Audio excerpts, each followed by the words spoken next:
Hello guys, so in the previous video we have seen the first program using Python.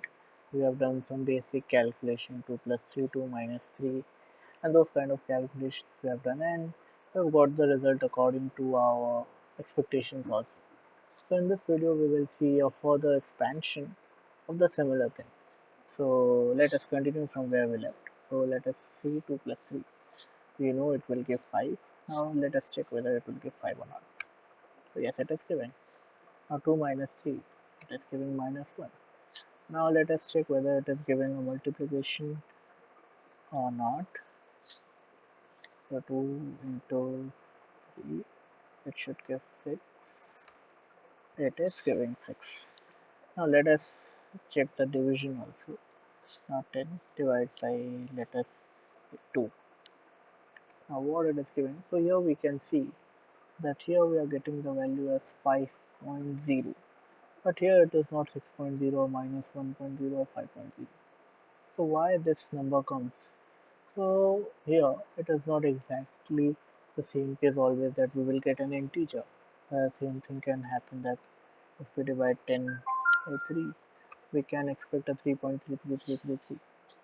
So for similar case, it is being expected that there is a decimal value also given. So is it possible to remove the decimal value? Yes, exactly it is.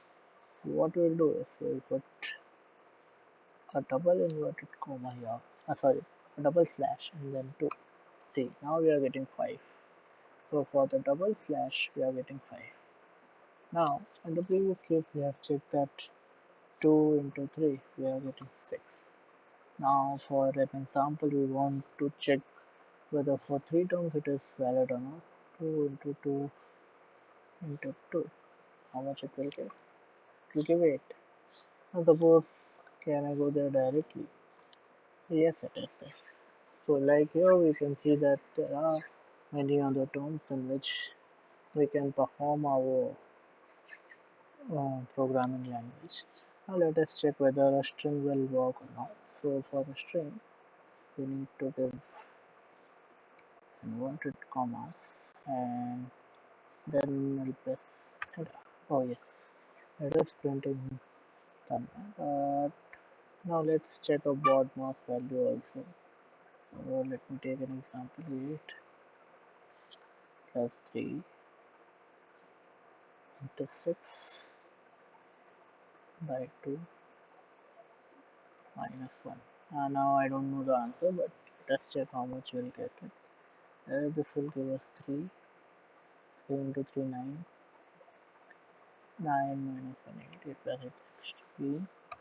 It is giving 16.0. So that is the correct answer. So here we can check the what mass is also working. And suppose in this case, if we assume that, suppose I'm giving a value like this, then you can clearly see that there is a syntax error also. Now, as in the previous case, we have seen that there can be strings can also be printed using this, but we can also use the string using a print function. But right now, as we have not discussed what is a print function, so we'll keep it for the next video. So I hope you get all the concepts which are explained here. Thank you. Keep watching.